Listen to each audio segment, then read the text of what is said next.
Good afternoon, everybody. I'm Karen Pierce. I'm the British Permanent Representative here. The Russians have called a Security Council meeting for this afternoon on the use of chemical weapons in Salisbury, which is an English country town. The UK is very ready and willing to participate in that meeting. There are some updates that we'll be able to give the Council, but we do ask, what is the purpose of Russia in calling for this meeting today?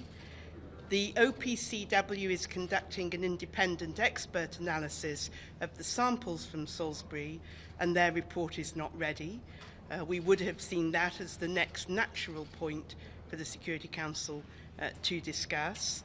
And yesterday in the OPCW Executive Council in The Hague, the Russians failed quite resoundingly in an attempt to have their scientists join the OPCW investigation.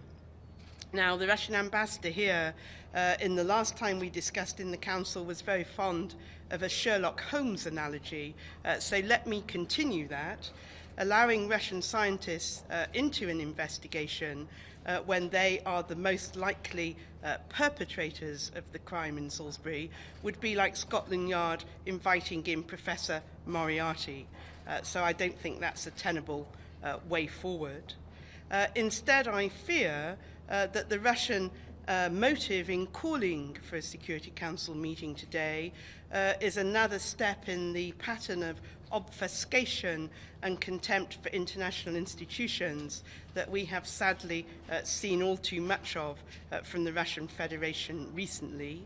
For our part, we are very grateful to those allies and partners around the world who have supported the UK, who have taken very similar steps to ours in respect of Russian intelligence officers, who have made clear that any use of CW is totally abhorrent and outlawed under international law.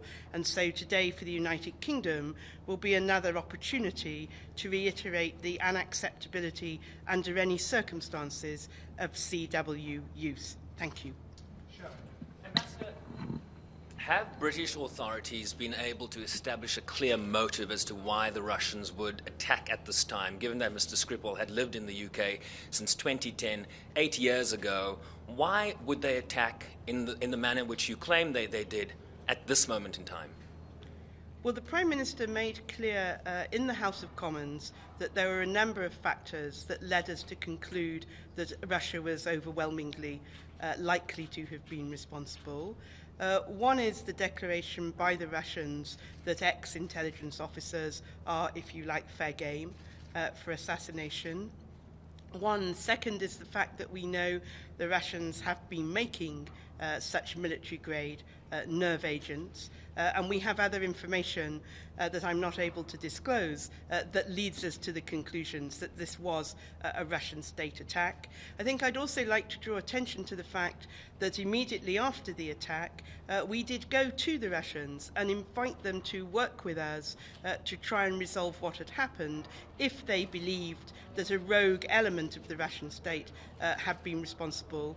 They rejected that opportunity, so I think we can draw our own conclusions. Hi, Ambassador. Thank you. Did Russian ambassador answer to your question that you raised right now? What's the reason for calling this meeting today? No, the Russians haven't given an explanation. They have simply referred to Prime Minister May's original letter to the Security Council. So they did not discuss the idea of calling the meeting with you before calling it? No, they didn't. Thank you, Madam Ambassador. Abdul Hamid Sayami from the Arabic daily Al-Quds Al-Arabi that is based in London. I have two questions. First, don't you see that you prematurely decided who is the guilty party in the Salisbury attack before an independent investigation give a final conclusion? That's one question. And my second question, in your opinion, the Secretary General called for independent investigation of the attack by Israeli IDF on Palestinian peaceful demonstrator. Do you subscribe to the idea of independent investigation on what happened in Gaza? Thank you. Well, I'll start with the CW question. We don't think it was premature. As I explained earlier, we had a body of evidence that points overwhelmingly to the Russians, and Port and Down were able to establish that the substance used was a military-grade nerve agent of the sort that is so horrible and complicated that it could only have been produced by a state actor. As far as the very sad events in Gaza go, we do think it would be helpful for all the facts to be established. We call on all sides to refrain from violence. This is obviously a very difficult time, and we hope the Security Council and other UN bodies will be able to have a more thorough discussion of what happened and what the likely next steps will be. Ambassador, you may have seen the tweet from this morning by the Russian Deputy UN Ambassador saying that this afternoon's meeting is likely to have a moment of truth and that those who spread lies will have a price to pay. What's your reaction to that? I'm not sure what he's referring to. There's a part of me that's tempted to say, bring it on.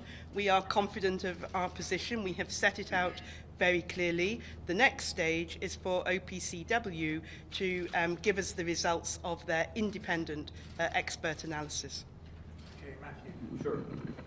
Is the UK calling on any other countries to expel diplomats? Some have wondered, like Japan, for example. Do you think that there will be another round of expulsions? And also on yesterday's press statement on Somalia, where you're the pen holder, it said a number of troops were killed, but they're wildly different numbers. The Uganda says 8, and some people on the ground say up to 59. Is the Security Council aware of how many of the AMISOM troops were killed in Somalia for the statement that you issued yesterday? Well, I'll start with your Japan question. We have been very grateful for a number of allies and partners who have joined us in taking measures against Russian intelligence officers. At the moment, I'm not able to confirm what the next steps will be, but it is something we keep under review, and we take a lot of time talking to our friends and partners on this. I'm afraid I can't corroborate the numbers at this moment on Somalia, but as soon as we have something, I'm sure the UN will let the press corps know.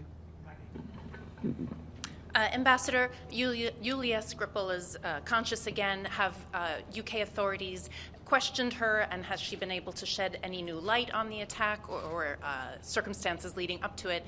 And the Russians have said they wanted consular access to her. What will happen with that?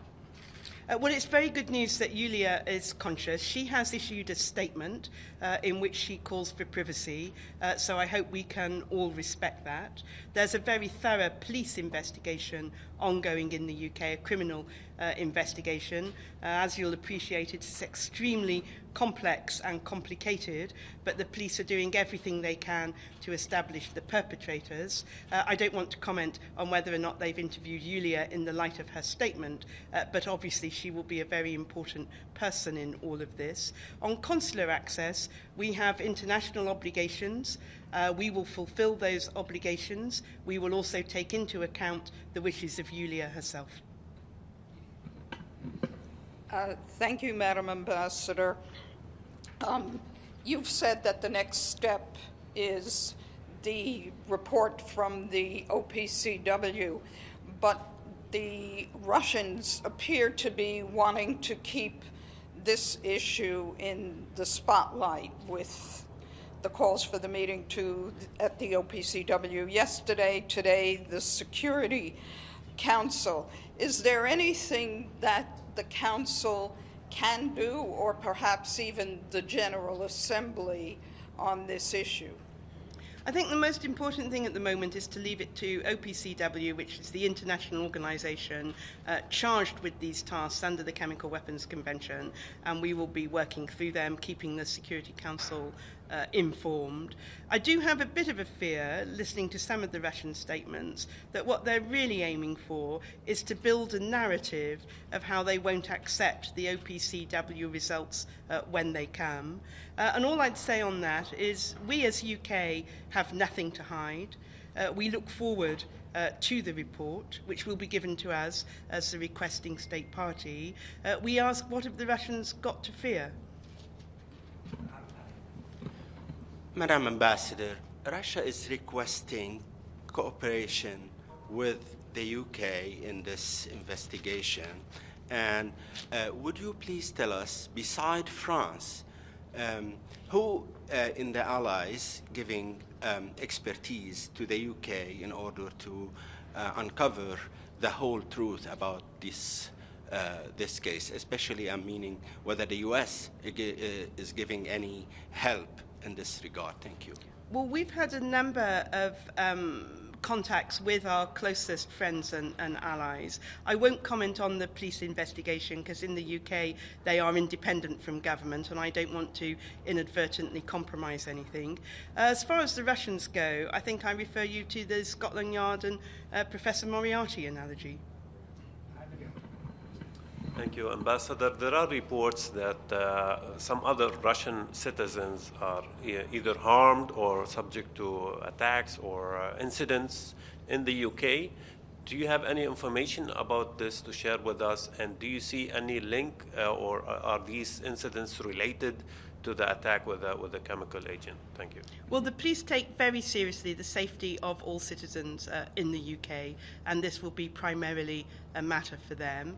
You will be aware of the earlier case of poisoning of Mr. Litvinenko, and that is another factor in our consideration of how to proceed.